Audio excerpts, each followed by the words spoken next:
કર્મીને 3 વર્ષની સજા આપવામાં આવી। નાણાની ઉચાપતમાં ગ્રામ્ય કોર્ટે આ સજા ફટકારી છે।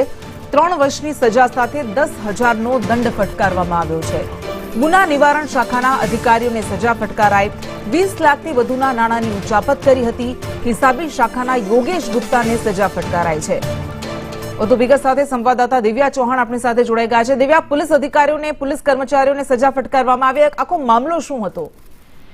કૃષ્ણા, હવે ગુનાખોરી ડામવા માટે ગુનાખોરી નિવારણ શાખામાં કામ કરતા 2 પોલીસ કર્મચારીઓને જ કોર્ટે સજા ફટકારી છે, કારણ કે નાણાંની ઉચાપતમાં 2 પોલીસ કર્મીઓનું નામ આવ્યું હતું સામે અને તેમને 20,91,404 રૂપિયાની ઉચાપત કરી હોવાનું સામે આવ્યું અને તેને લઈને કેટલાક દસ્તાવેજી પુરાવા અને સાક્ષીઓની જુબાનીને આધારે નાણાંની ઉચાપતનો ગુનો કોર્ટે નોંધ્યો હતો અને તમામ કેસ તપાસના અંતે કોર્ટે આ પ્રકારની સજા ફટકારી છે। સાથે તમામ બંને આરોપીઓને 10,000ની દંડ ફટકારવામાં આવ્યો છે અને કડકમાં કડક 3 વર્ષની સજાની જે જોગવાઈ રહી છે અને તે સજા ઓછી કરવાની પણ રજૂઆત કરવામાં આવી હતી, પરંતુ ગુના નિવારણ શાખામાં જ આ પ્રકારે જો કર્મચારીઓ રહેલા હોય અને એવા જ પોલીસ કર્મચારીઓ આ પ્રકારની કામગીરીમાં બેદરકારી દાખવતા હોય તેમને ન બક્ષવા જોઈએ તેવું પણ અવલોકન ગ્રામ્ય દ્વારા કરવામાં આવ્યું છે।